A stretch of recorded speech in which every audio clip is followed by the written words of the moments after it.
అస్సలాము అలైకుం వరహ్మతుల్లాహి వబర్కాతుహు. అందరికీ నమస్కారం. Welcome to my channel.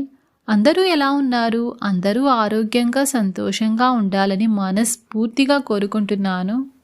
నేను చెప్పే ఈ డైట్ ప్లాన్ పీసీఓఎస్ ఉన్న వాళ్ళకి మాత్రమే కాదండి, ఎవరైతే బరువు తగ్గాలి అనుకుంటున్నారో వాళ్ళకి, అలాగే హెల్దీ లైఫ్ స్టైల్ని మెయింటైన్ చేయాలి, అలవాటు చేసుకోవాలి అనుకున్న వాళ్ళందరికీ కూడా నా వీడియోస్ చాలా బాగా హెల్ప్ అవుతాయి. డే 1 నుంచి డే 10 వరకు డైట్ ప్లాన్ని ఆల్రెడీ పోస్ట్ చేశానండి. ఎవరైనా ఆ వీడియోస్ మిస్ అయి ఉంటే ఒకసారి మన ఛానల్లోకి వెళ్ళి ఆ వీడియోస్ మొత్తం చూడండి. ఆ వీడియోస్ మీకు కొంచెమైనా హెల్ప్ అవుతాయి అనుకుంటే ఈ వీడియోస్ని మీ ఫ్రెండ్స్ అండ్ రిలేటివ్స్కి కూడా షేర్ చేయండి. వీడియోలోకి వెళ్లే ముందు ఒక చిన్న రిక్వెస్ట్ అండి. వీడియోస్ చూస్తున్నారు కానీ కొంతమంది మాత్రమే వీడియోస్కి లైక్ చేస్తున్నారు. ప్లీజ్ దయచేసి కాస్త ఎక్కువ మంది వీడియోస్కి లైక్ చేయడానికి ట్రై చేయండి. అలాగే వీడియో కింద మీకు హైప్ ఆప్షన్ ఉంటుంది, ఆ ఆప్షన్ని కూడా క్లిక్ చేయండి. అలాగే మీకు ఈ వీడియో ఎలా అనిపించిందో కింద కామెంట్ సెక్షన్లో కామెంట్ చేసేయండి. ఇలా మీరు వీడియోస్కి లైక్ చేసి హైప్ చేసి కామెంట్ చేయడం వల్ల ఇంకా మంచి మంచి వీడియోస్ చేయడానికి నాకు చాలా బాగా హెల్ప్ అవుతుందన్నమాట. ప్రతిరోజు మార్నింగ్ నిద్ర లేవగానే పరగడుపున 2 నుంచి 3 గ్లాసుల చొప్పున గోరువెచ్చటి వాటర్ని తీసుకుంటానండి. దీన్ని ప్రతిరోజు నేను అలవాటుగా చేసుకున్నాను. ఇలా మనం గోరువెచ్చటి వాటర్ని తాగడం వల్ల బెల్లీ ఫ్యాట్ కరగడానికి చాలా బాగా హెల్ప్ అవుతుంది. దాని తర్వాత లెమన్ హనీ వాటర్ తాగే అలవాటు ఉంటే తాగండి. దాని తర్వాత అరగంట పాటు గ్యాప్ ఇచ్చేసి ఒకరోజు ఇలాగ జీలకర్ర టీని తీసుకోండి. జీలకర్ర టీని ఎలా ప్రిపేర్ చేయాలో డే 4 డైట్ ప్లాన్లో చెప్పానండి. ఎవరికైనా వీడియో కావాలంటే అందులో చెక్ చేయండి. వెయిట్ లాస్ అవ్వడానికి 7 రకాల టీస్ని ఎలా ప్రిపేర్ చేయాలో డే 1 నుంచి డే 7 వరకు డైట్ ప్లాన్లో మీకు చూపించాను. ఆ 7 రకాల టీస్ మీకు వారంకి సరిపోతాయండి. నెక్స్ట్ వీక్ కూడా ఈ 7 రకాల టీస్ని మళ్ళీ రిపీట్ చేసుకొని తాగండి. మార్నింగ్ బ్రేక్ఫాస్ట్లోకి పెసర్లు ఓట్స్తో కలిపి హెల్దీగా దోశల్ని ప్రిపేర్ చేసుకుంటున్నాను. దానికోసం ఫస్ట్ మనం నైట్ పడుకునే ముందే పెసల్ని నానబెట్టాలన్నమాట. కొలత కోసం ఏదైనా ఒక చిన్న టీ గ్లాస్ కానీ కప్పు కానీ తీసుకోండి. నేను ఒక చిన్న కప్పు అయితే తీసుకున్నానండి. ఈ కప్పు నిండుగా పెసల్ని నానబెట్టేశాను. మార్నింగ్ కల్లా బాగా నానిపోయాయి. ఇప్పుడు స్టవ్ ఆన్ చేసి స్టవ్ మీద ఏదైనా ఒక ప్యాన్ని పెట్టుకొని మనం పెసల్ని ఎంతైతే తీసుకున్నామో దానికి ఈక్వల్గా 1 కప్పు దాకా ఓట్స్ని యాడ్ చేసుకోవాలన్నమాట. మంటని లో ఫ్లేమ్లో పెట్టుకొని 2 లేదా 3 నిమిషాల పాటు ఈ ఓట్స్ని మనం డ్రైగా రోస్ట్ చేసుకోవాలి. నేను రోల్డ్ ఓట్స్ని యూస్ చేస్తున్నానండి. బరువు తగ్గాలి అనుకున్న వాళ్ళకి ఇన్స్టాంట్ ఓట్స్ కంటే కూడా రోల్డ్ ఓట్స్ని యూస్ చేస్తే బరువు తగ్గడానికి చాలా బాగా హెల్ప్ అవుతుందండి. మీరు ఒకవేళ ఇన్స్టాంట్ ఓట్స్ని యూస్ చేస్తూ ఉంటే దాన్ని ఆపేసి రోల్డ్ ఓట్స్ని తీసుకోవడానికి ట్రై చేయండి. ఇప్పుడు ఒక పెద్ద మిక్సీ జార్ తీసుకొని మనం నైట్ అంతా పెసల్ని నానబెట్టాం కాబట్టి ఒకసారి వాటర్తో బాగా వాష్ చేసేసుకొని అందులో ఉండే వాటర్ని అంతా పూర్తిగా వంచేసి పెసల్ని మనం మిక్సీ జార్లోకి వేసుకోవాలి. తరువాత ఇందులోకి అరకప్పు దాకా కీరా దోస ముక్కల్ని యాడ్ చేసుకోవాలన్నమాట. నేను ఇందులోకి కీరా దోస ముక్కల్ని యాడ్ చేశాను కదా, దీనికి బదులుగా మీరు సొరకాయ కానీ బీరకాయ ముక్కల్ని కూడా యాడ్ చేసుకోవచ్చండి. తరువాత మనం ముందుగా రోస్ట్ చేసి పెట్టుకున్న ఓట్స్ మొత్తాన్ని వేసేసుకోవాలన్నమాట. తరువాత 1/2 ఇంచ్ వరకు అల్లం ముక్క వేసుకోండి. 1/2 టీ స్పూన్ దాకా జీలకర్రని వేసుకోవాలి. తరువాత మనం తినే కారాన్ని బట్టి 1 లేదా 2 పచ్చిమిరపకాయలు, మన రుచికి సరిపడంతగా కొద్దిగా సాల్ట్, కొద్దిగా వాటర్ని యాడ్ చేసుకొని మెత్తగా పేస్ట్ లాగా దీన్ని బ్లెండ్ చేసుకోవాలి. ఇలా బ్లెండ్ చేసేసుకున్న తరువాత దీన్ని ఒక మిక్సింగ్ బౌల్లోకి ట్రాన్స్ఫర్ చేసుకుంటున్నాను. మనం మామూలు దోశలకి పిండిని ఏ కన్సిస్టెన్సీలో కలుపుకుంటామో సేమ్ అదే విధంగా మనం ఈ పిండిని కూడా కలుపుకోవాలి. నాకు పిండి కన్సిస్టెన్సీ కాస్త గట్టిగా ఉంది, అందుకనేసి కొద్దిగా వాటర్ని యాడ్ చేసుకుని పిండిని కలుపుకుంటున్నాను. మరి ఇంత గట్టిగా మనం పిండిని కలుపుకున్నామంటే దోశలు మనకి మందంగా వస్తాయి. అందుకనేసి కొద్దిగా వాటర్ని యాడ్ చేసుకొని కాస్త పల్చగా మనం కలుపుకున్నామంటే మనకి దోశలు బాగా పల్చగా టేస్టీగా వస్తాయి. ఇలా పిండిని కలుపుకున్న తర్వాత అప్పటికప్పుడే మనం దోశల్ని వేసుకోవచ్చండి. ఈ పిండిని నానబెట్టాల్సిన అవసరం ఏమీ లేదు. నేను చూపించే ఈ డైట్ ప్లాన్ని ఫాలో అయిన వెంటనే మీరు బరువేం తగ్గిపోరండి. నేను చెప్పే ఈ డైట్ ప్లాన్ని ఫాలో అవుతూ అలాగే కొన్ని టిప్స్ని కూడా మీరు ఫాలో అవ్వాలండి. అప్పుడే మీరు వెయిట్ తగ్గడానికి బాగా హెల్ప్ అవుతుంది. ప్రతి వీడియోలో నేను చెప్పే మాటే అండి. డైలీ నన్ను ఫాలో అయ్యే వాళ్ళకైతే అర్థమవుతుంది, కొత్తగా చూసే వాళ్ళకి కూడా అర్థం అవ్వాలి అన్న ఉద్దేశంతో ప్రతి వీడియోలో కూడా నేను ఈ విషయాల్ని మీతో షేర్ చేసుకుంటున్నాను. నేను చూపించే ఈ డైట్ ప్లాన్ని ఫాలో అవుతూ ప్రతిరోజు మీరు ఫిజికల్ యాక్టివిటీ కంపల్సరీగా చేయాలండి. పెద్ద పెద్ద ఎక్సర్సైజెస్ చేయలేకపోయినా కనీసం వాకింగ్ అయినా చేయండి. అంటే 1 గంట పాటు లేదంటే 40 నిమిషాల పాటైనా వాకింగ్ కంపల్సరీగా చేయండి. ఫ్రీ టైం దొరికినప్పుడు పడుకొని ఉండకుండా ఇంట్లో ఏవైనా చిన్న చిన్న పనులు చేసుకుంటూ ఉండండి. బరువు తగ్గడానికి హెల్ప్ అవుతుంది. మధ్యాహ్నం లంచ్ తిన్న తరువాత డే టైంలో అస్సలు నిద్రపోకండి. డే టైంలో నిద్రపోయారంటే మీకు నైట్ టైంలో ప్రాపర్ స్లీప్ ఉండదు. నైట్ టైంలో మనకి 7 లేదా 8 గంటల పాటు నిద్ర ఉండాలండి. అంటే మనం లేట్గా పడుకోకూడదండి. లేట్గా పడుకున్నామంటే మనం వెయిట్ పెరుగుతామే తప్ప తగ్గము. అందుకనేసి నైట్ మాత్రం 9:30, 10కి ఆ టైంలో నిద్రపోవడానికి ట్రై చేయండి. అప్పుడే మీరు బరువు తగ్గడానికి హెల్ప్ అవుతుంది. జంక్ ఫుడ్ తినడం కంప్లీట్గా స్టాప్ చేసేయండి. Bakery items, chips, Maggi, noodles, sweets ఇవన్నీ తినడం కంప్లీట్గా స్టాప్ చేసేయండి. దీనికి బదులుగా ఫ్రూట్స్, వెజిటేబుల్స్, డ్రై ఫ్రూట్స్ని ఎక్కువగా తీసుకోవడానికి ట్రై చేయండి.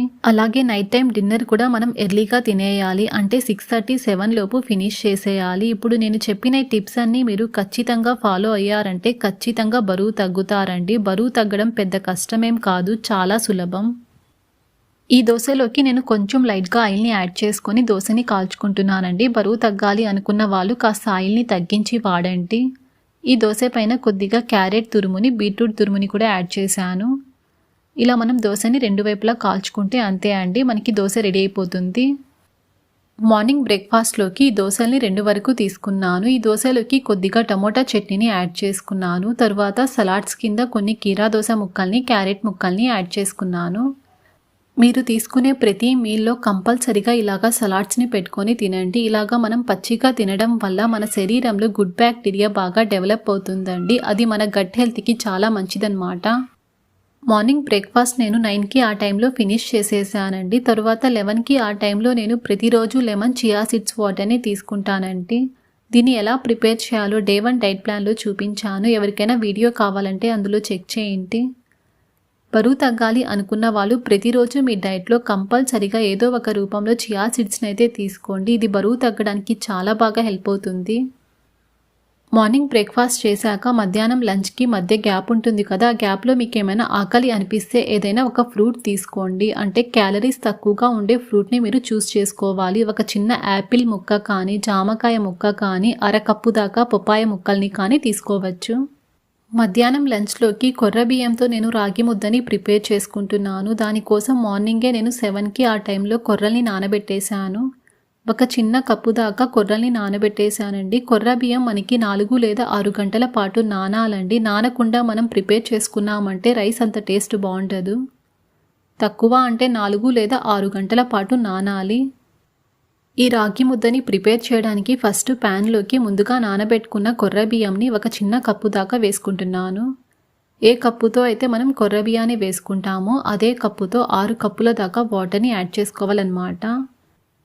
నేను కొర్ర బియ్యాన్ని యూస్ చేసి రాగి ముద్దని ప్రిపేర్ చేసుకుంటున్నానండి. మీరు ఈ కొర్ర బియ్యానికి బదులుగా మీకు నచ్చిన మిల్లెట్ రైస్ని మీరు తీసుకోవచ్చు. అంటే సామలు కానీ, ఆరికలు, ఊదర్లు, అండు కొర్రలు, మీకు నచ్చిన మిల్లెట్ రైస్ని మీరు యూస్ చేయొచ్చు. ఈ కొర్ర బియ్యం ఈ విధంగా ఉడికిన తరువాత ఇందులోకి 1 కప్పు దాకా రాగి పిండిని యాడ్ చేసుకోవాలి. మనం ఏ కప్పుతో అయితే కొర్ర బియ్యాన్ని తీసుకుంటామో అదే కప్పుతో దానికి ఈక్వల్గా 1 కప్పు దాకా రాగి పిండిని యాడ్ చేయాలి. రాగి పిండి వేసుకునేటప్పుడు కొద్దిగా వేసుకుంటూ గరిటెతో కలుపుకోండి, లేకపోతే లంప్స్ ఫామ్ అవుతాయి. ఎప్పుడూ కొర్ర అన్నం కాకుండా ఇలాగా రాగి ముద్దలాగా ప్రిపేర్ చేసుకొని తీసుకోండి, హెల్త్కి మంచిది. ఎందుకంటే రాగి పిండిలో మనకి ప్రోటీన్ అండ్ ఫైబర్ ఎక్కువగా ఉంటాయి కాబట్టి ఇవి వెయిట్ లాస్ అవ్వడానికి చాలా బాగా హెల్ప్ అవుతుంది. అంటే మనం కొద్దిగా తిన్నా సరే కడుపు నిండిన ఫీలింగ్ ఇస్తుంది కాబట్టి మనం ఎక్కువగా ఫుడ్ని తీసుకోం కాబట్టి బరువు తగ్గడానికి హెల్ప్ అవుతుంది. బరువు ఎక్కువగా ఉన్నాము, ఫాస్ట్గా బరువు తగ్గాలి అంటే మాత్రం కంప్లీట్గా వైట్ రైస్ తినడం స్టాప్ చేసేయండి. కొన్ని రోజుల పాటు స్టాప్ చేసేయండి. ఒకసారి మీరు వెయిట్ లాస్ అయ్యాక తర్వాత మీరు కంటిన్యూ చేయొచ్చు. ఇప్పుడైతే కంప్లీట్గా స్టాప్ చేసేయండి. వారంలో ఒక రోజు అయితే వైట్ రైస్ని తీసుకోవచ్చు. మిగిలిన రోజుల్లో ఇలాగా రాగి ముద్ద కానీ, మిల్లెట్ రైస్ కానీ, బ్రౌన్ రైస్ కానీ, మల్టీగ్రెయిన్ పిండితో ప్రిపేర్ చేసుకున్న పుల్కాలు కానీ, జొన్న పిండితో ప్రిపేర్ చేసుకున్న పుల్కాలు కానీ మధ్యాహ్నం లంచ్లోకి తీసుకోవచ్చు. లంచ్లోకి ఎండు చేపలు, గోంగూరని యాడ్ చేసుకొని కర్రీ ప్రిపేర్ చేసుకున్నానండి. ఈ కర్రీలోకి రాగి ముద్ద టేస్ట్ బాగుంటుంది అనేసి మిల్లెట్ రైస్లో రాగి పిండిని యాడ్ చేసుకొని రాగి ముద్దని ప్రిపేర్ చేసుకున్నాను. మీ ఇంట్లో మీరు ఏ కర్రీ ప్రిపేర్ చేసుంటే ఆ కర్రీని యాడ్ చేసుకొని ఇలాగ రాగి ముద్దని ప్రిపేర్ చేసుకొని ఒకరోజు మధ్యాహ్నం లంచ్ ఇలాగా ఫినిష్ చేసేయండి. తరువాత కొన్ని సలాడ్స్ని కూడా పెట్టుకోండి. కీరా దోశ ముక్కల్ని, క్యారెట్ ముక్కల్ని. ఫస్ట్ మనం సలాడ్స్ని తినాలండి, దాని తర్వాత మనం రాగి ముద్దని తినాలన్నమాట. మధ్యాహ్నం లంచ్ నేను 1కి అలా ఫినిష్ చేసేస్తానండి. తరువాత 3కి ఆ టైంలో ప్రతిరోజు నేను మజ్జిగలో అవిసె గింజల పొడిని యాడ్ చేసుకొని తాగుతాను. దీన్ని ఎలా ప్రిపేర్ చేయాలో డే టు డైట్ ప్లాన్లో చెప్పానండి. ఎవరికైనా వీడియో కావాలంటే అందులో చెక్ చేయండి. ప్రతి వీడియోలో నేను ఈ విషయం ఎందుకు చెప్తాను అంటే కొత్తగా చూసే వాళ్ళకి కూడా అర్థం అవ్వాలి అన్న ఉద్దేశంతో. అంటే ఇలా మనం ప్రతిరోజు అవిసె గింజల పొడిని యాడ్ చేసుకొని తాగడం వల్ల పీసీఓఎస్ ఉన్న, హార్మోన్స్ ప్రాబ్లం ఉన్న, బీపీ ఎక్కువగా ఉన్న, కొలెస్ట్రాల్ ఎక్కువగా ఉన్న, గుండె సంబంధిత వ్యాధులు ఉన్నా కూడా తగ్గుతాయండి. ఇలా చెప్పుకుంటూ పోతే ప్రతి వ్యాధికి కూడా ఇది చాలా మంచిది. నైట్ డిన్నర్లోకి డ్రాగన్ ఫ్రూట్ ముక్కల్ని కొద్దిగా యాడ్ చేసుకున్నాను. తరువాత ఉడికించుకున్న ఆల్వార్ గడ్డని తీసుకున్నానండి. దీన్ని ఎలా ఉడికించాలో నెక్స్ట్ వీడియోలో చూపిస్తానండి. ఈ వీడియోలో క్లిప్ మిస్ అయింది. నేను చెప్పే ఫ్రూట్సే తీసుకోవాలి అని ఏమీ లేదండి. ఏ ఫ్రూట్స్ మీకు అందుబాటులో ఉంటాయో ఆ ఫ్రూట్స్ని మీరు తీసుకోవచ్చు. 2 లేదా 3 రకాల ఫ్రూట్స్ని పెట్టుకోండి. అలాగే డ్రై ఫ్రూట్స్ని యాడ్ చేసుకొని సలాడ్స్ని కూడా తీసుకొని మీ డిన్నర్ని ఫినిష్ చేసేయచ్చు. ఫ్రూట్స్, డ్రై ఫ్రూట్స్ తీసుకోలేము అనుకున్న వాళ్ళు డిన్నర్లోకి జొన్న పిండితో ప్రిపేర్ చేసుకున్న పుల్కాలు, మధ్యాహ్నం ఏ కర్రీ చేసుంటే ఆ కర్రీని యాడ్ చేసుకొని సింపుల్గా మీరు డిన్నర్ని ఫినిష్ చేసేయచ్చు. పుల్కాలు కూడా తీసుకోలేము అనుకున్న వాళ్ళు ఈరోజు నేను మార్నింగ్ చూపించాను కదండి, పెసలు ఓట్స్తో దోశ. ఆ దోశ పిండి ఉంటే నైట్ కూడా అవే దోశల్ని వేసుకొని డిన్నర్లోకి తీసుకోవచ్చు. నేను ఆల్వార్ గడ్డని తీసుకున్నాను కదా, అది మీకు దొరకకపోతే దాని ప్లేస్లో మీరు స్వీట్ పొటాటోని తీసుకోవచ్చు. తరువాత సీజనల్ ఫ్రూట్ ఏదైనా తీసుకోవచ్చు. నేను సీతాఫలంని యాడ్ చేసుకున్నాను. తరువాత డ్రై ఫ్రూట్స్ కింద ఒక అంజీరు, వాల్నట్, నానబెట్టుకున్న బాదము, గుమ్మడి గింజల్ని యాడ్ చేసుకున్నాను. తర్వాత సలాడ్స్ కింద కొన్ని క్యారెట్ ముక్కల్ని యాడ్ చేసుకొని నా డిన్నర్ ఇలాగా ఫినిష్ చేసేసాను. ఈ వీడియో మీకు కొంచెమైనా హెల్ప్ అవుతుంది అనుకుంటున్నాను. ఈ వీడియో మీకు ఎలా అనిపించిందో కింద కామెంట్ సెక్షన్లో కామెంట్ చేసేయండి. ఎవరైనా ఫస్ట్ టైం మన ఛానల్లో వీడియోస్ చూస్తూ ఉంటే మన ఛానల్ని సబ్స్క్రైబ్ చేసుకోవడం మాత్రం అస్సలు మర్చిపోకండి. నెక్స్ట్ ఒక మంచి వీడియోతో మళ్ళీ కలుద్దాం. Thanks for watching.